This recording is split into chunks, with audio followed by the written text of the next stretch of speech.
Hey everyone, this is Cullah Hillbends at Destination Thrills, and I'm here with my review of Millennium Force at Cedar Point in Sandusky, Ohio.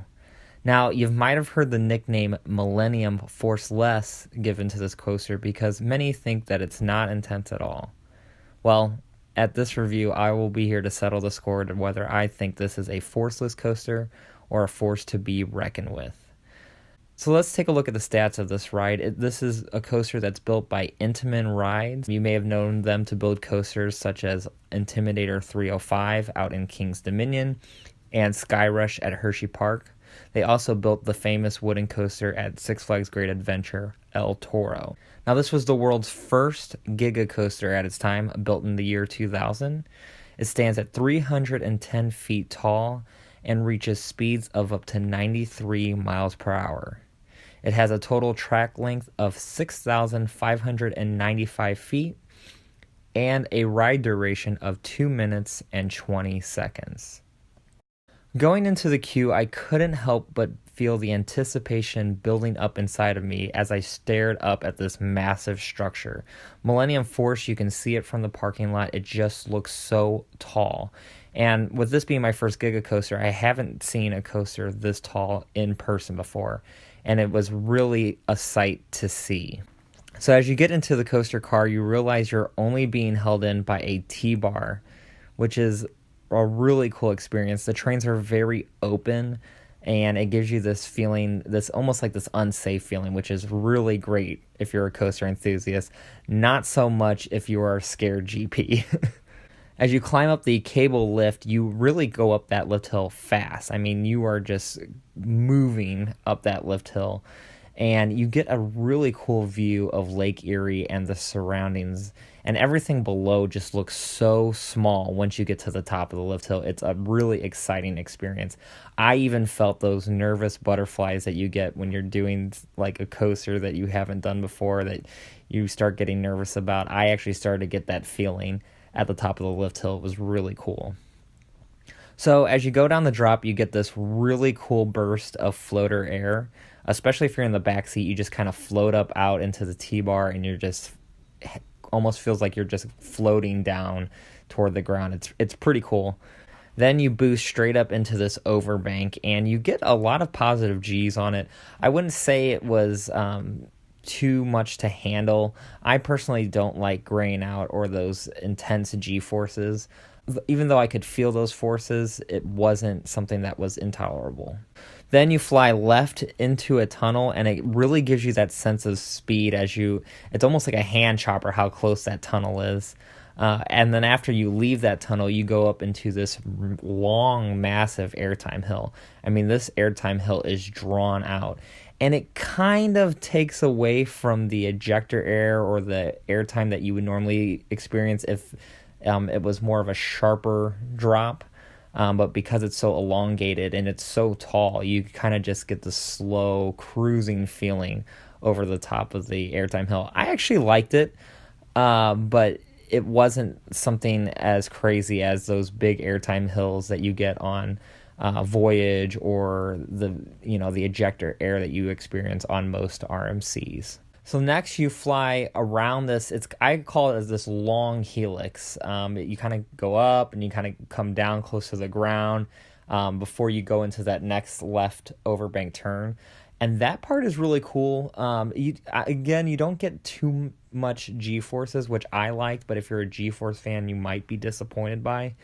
But you just get this sense of that speed. You're so close to the ground and you're just racing along, and it really makes you feel like you are going super fast. And something like that is really enjoyable, and you just feel that wind going through your hair. It's a really cool experience.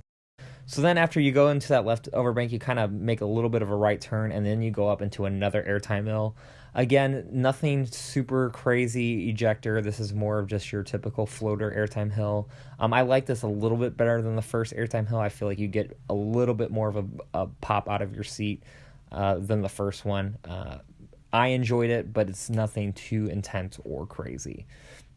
So then the really cool part is you go back down and in through a tunnel, and again, throughout the whole ride, you just get this feeling that you're going really fast. It isn't until you get to these big airtime hills that you really slow down a bit. Everything else is just super fast. And the same with this tunnel. You just fly into it and you make this left turn. And when you come out of it, you actually get this really cool speed bump. And I mean, you were going fast and you just, boom, hit this airtime hill. It's probably the best airtime moment on the ride. You get this really quick pop of ejector and then you're back down in your seat. I would still say that the first drop is my favorite part, but this part is a close second, this airtime hill.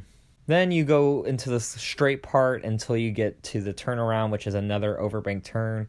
Again, nothing too crazy, turns you around and gets you to the station.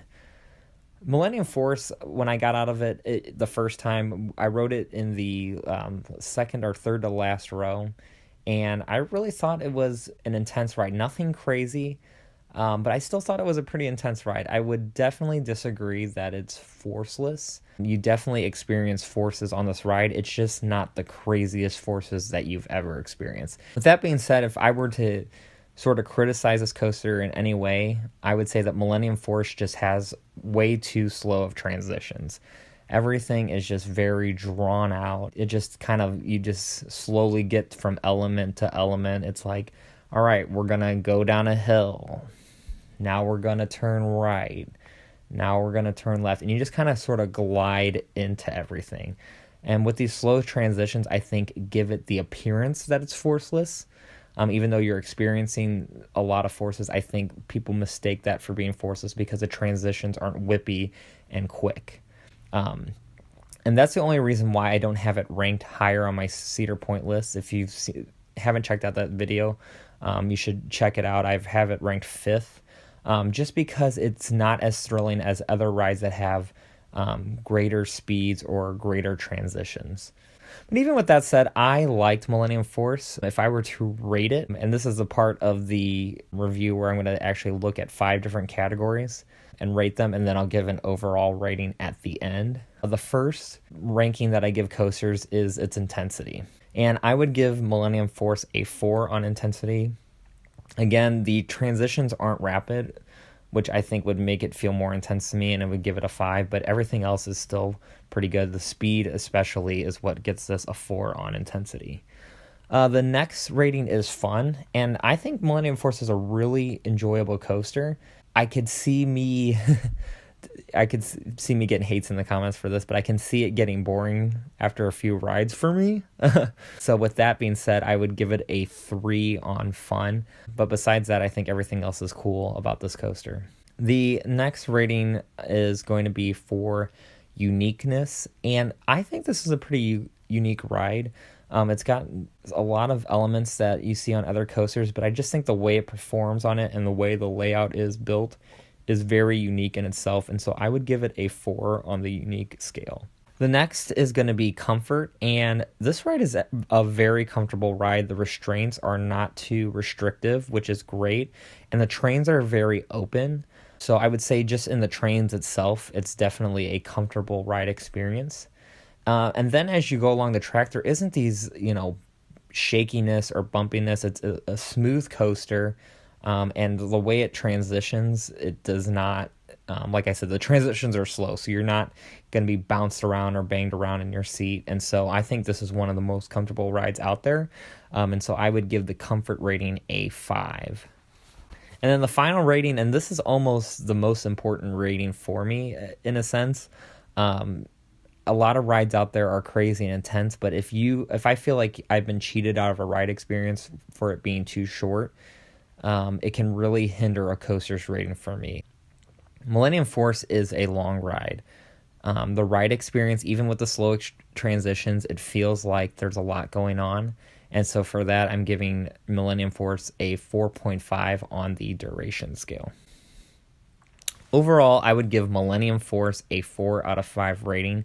It's certainly not going to compete with the RMCs out there, but it is a fantastic ride.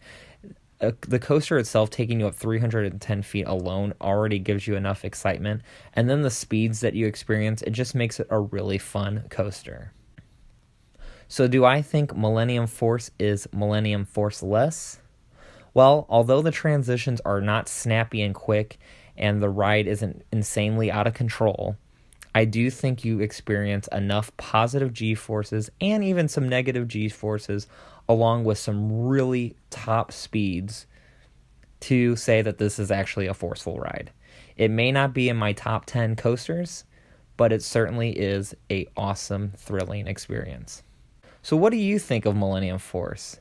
Let us know in the comments below if you think this is Millennium Forceless or Millennium Force Full. If you want to see more reviews and more coaster content, please subscribe to this channel and give this video a like. And you can also check out our other social media pages in the description below. Have a great day, guys, and thank you for watching.